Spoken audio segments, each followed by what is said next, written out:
ഒരു കൊലപാതകം നടന്ന സ്ഥലത്ത് ചേർച്ച് പണിതരം നിങ്ങൾ കേട്ടിട്ടുണ്ടാവും. എന്നാൽ അങ്ങനെ ഒരു ചേർച്ചാണ് ഇന്ന് നമ്മൾ കാണാൻ പോകുന്നത്.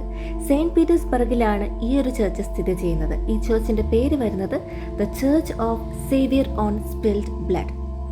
ഗ്രിബോദോ കനാലിൻ്റെ കരയിലാണ് ഈ ഒരു പള്ളി ഉയർന്നു നിൽക്കുന്നത്. നമുക്ക് നേരിട്ട് കണ്ടാൽ ശരിക്കും ഒരു ഫെയറിറ്റൽ പാലസ് പോലെ തന്നെ തോന്നും. ഞാൻ ആദ്യമായിട്ടാണ് ഇങ്ങനത്തെ ഒരു പള്ളി നേരിട്ട് കാണുന്നത് തന്നെ. ഇപ്പോൾ 1881 റഷ്യൻ ചക്രവർത്തിയായ അലക്സാണ്ടർ സെക്കൻഡിനെ കൊന്നൊരു സ്ഥലമാണ്. അദ്ദേഹത്തിൻ്റെ എതിരാളികൾ അദ്ദേഹത്തെ ബോംബിട്ട് കൊല്ലുന്നുണ്ട്. അപ്പോൾ ഫസ്റ്റ് അറ്റംപ്റ്റിൽ അദ്ദേഹം മരിക്കുന്നില്ല, സെക്കൻഡ് അറ്റംപ്റ്റിലാണ് മരിക്കുന്നത്.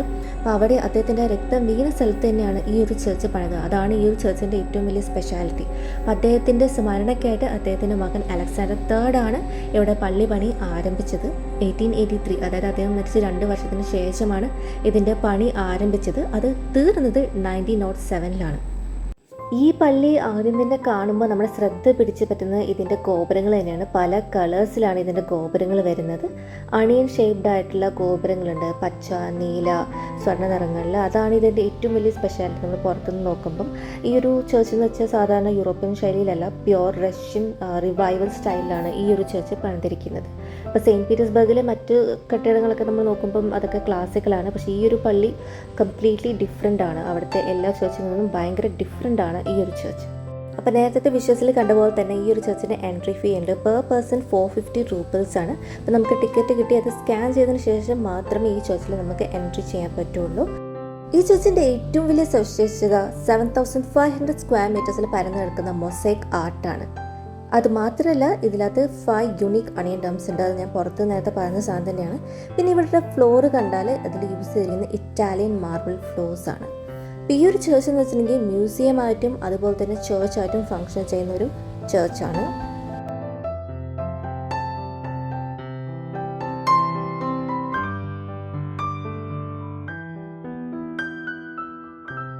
ശരിക്കും പറഞ്ഞ ഒരു ആർട്ട് മ്യൂസിയം എന്ന് തന്നെ നമുക്ക് പറയാൻ പറ്റും. ഇതിനകത്ത് ഓരോ വാൾസും ഇതിൻ്റെ സീലിങ്ങും എല്ലാം ഫുൾ നമ്മുടെ ബൈബിളിലെ ഓരോ സ്റ്റോറീസും നമ്മുടെ സെയിൻസ് അല്ലെങ്കിൽ വിശുദ്ധരുടെ ഓരോ സ്റ്റോറീസും ജീവിതകഥയും എല്ലാമാണ് ഇവിടെ ഡെപിക്റ്റ് ചെയ്തിരിക്കുന്നത്.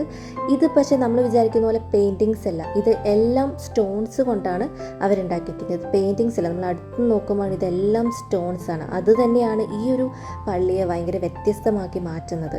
നമ്മുടെയൊക്കെ നാടുകളിൽ അധികം പെയിൻറ്റിങ്സ് ആയിരിക്കും ഉണ്ടാവുക, പക്ഷേ ഇത്രയും ഈ പള്ളിയിൽ കാണുന്ന ഈ സീലിങ്ങിൽ കാണുന്നതും ഈ വാൾസിലുള്ളതും എല്ലാം സ്റ്റോൺസ് കൊണ്ടാണ് ഈ ഒരു ചിത്രം അവർ ഉണ്ടാക്കിയെന്ന് പറയുമ്പോൾ അത് തന്നെ ഒരു അത്ഭുതമായിട്ട് നമുക്ക് തോന്നും. യൂറോപ്പിലെ തന്നെ ഏറ്റവും വലിയ മൊസൈക്ക് കളക്ഷൻസ് ആണ് ഇവിടെ ഉള്ളത്. ഈ പള്ളിക്ക് വേറൊരു ഇൻട്രസ്റ്റിംഗ് സ്റ്റോറിയും കൂടിയുണ്ട്. 1970 റഷ്യൻ റവല്യൂഷൻ കഴിഞ്ഞപ്പം ഈ പള്ളി കംപ്ലീറ്റ്ലി അടച്ചിട്ടിരുന്നു. അതിനുശേഷം സോവിയറ്റിൻ്റെ കാലത്ത് ഇതൊരു മോർച്ചറി ആയിട്ടാണ് യൂസ് ചെയ്തത്. മൃതശരീരങ്ങളൊക്കെ സൂക്ഷിക്കുന്ന ഒരു സ്ഥലമായിട്ടാണ് ഈ പള്ളി അന്ന് യൂസ് ചെയ്തത്. പിന്നീടാണെങ്കിൽ പൊട്ടറ്റോ സ്റ്റോറേജ് വെയർ ഹൗസ് ആയിട്ടും യൂസ് ചെയ്തിട്ടുണ്ട്. അതുകൊണ്ട് ചില സമയത്ത് സേവിയർ ഓൺ പൊട്ടറ്റോസ് എന്നും ഈ പള്ളീനെ വിളിക്കാറുണ്ട്. 1970 ഈ ഒരു ചേർച്ച് വീണ്ടും റെനോവേഷൻ തുടങ്ങി. അതിനുശേഷം 1997 ഈ ഒരു ചേർച്ച് തുറന്നത്.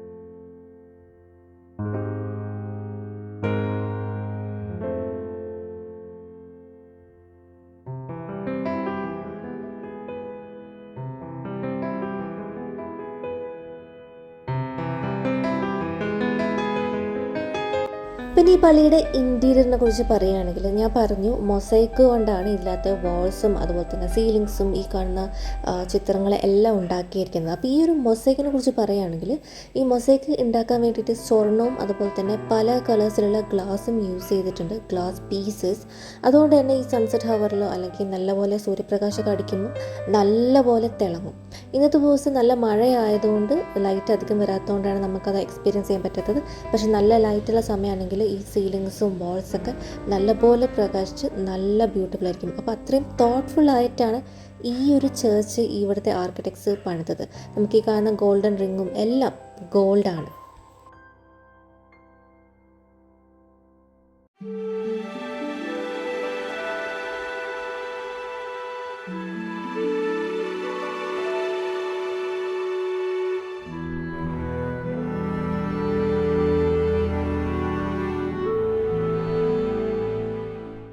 ഈ പള്ളിയുടെ ഫ്ലോറിങ്ങിനെ കുറിച്ച് പറയുകയാണെങ്കിൽ സിമ്പിൾ മാർബിൾ അല്ല, ഇത് ഇറ്റലിയിൽ നിന്നും അങ്ങനെ പല സ്ഥലത്തു നിന്നും കൊണ്ടുവന്ന മാർബിൾസ് ആണ്. 10 ഡിഫറെൻറ്റ് ടൈപ്സ് ഓഫ് മാർബിൾസ് ആണ് യൂസ് ചെയ്തത്. അതുപോലെ തന്നെ ഈ ഫ്ലോറിൻ്റെ പാറ്റേൺ നോക്കുകയാണെങ്കിൽ 45 different types of geometric designs ആണ് ഇവരിവിടെ ഇൻക്ലൂഡ് ചെയ്തിരിക്കുന്നത്.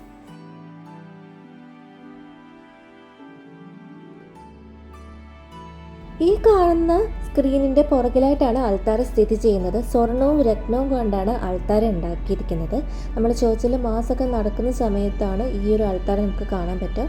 ഇവിടെ 2 ഡോറുണ്ട്. ഈ ഡബിൾ ഡോറിന് അറിയപ്പെടുന്നത് റോയൽ ഡോർസ് എന്നാണ്. അപ്പം കുർബാന നടക്കുന്ന സമയത്ത് ഈ ഡോർസ് ഓപ്പൺ ആകുമ്പോഴാണ് നമുക്ക് അൾത്താര കാണാൻ പറ്റുക.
അലക്സാണ്ടർ ചക്രവർത്തിയുടെ രക്തം വീണ ആ ഒരു സ്ഥലം, ആ ഒരു റോഡ് അതുപോലെ തന്നെ ഈ ചർച്ചിൽ പ്രിസർവ് ചെയ്തിട്ടുണ്ട്. ആ ഒരു സ്ഥലമാണ് നിങ്ങളിപ്പോൾ ഈ കാണുന്ന ഒരു സ്ഥലം.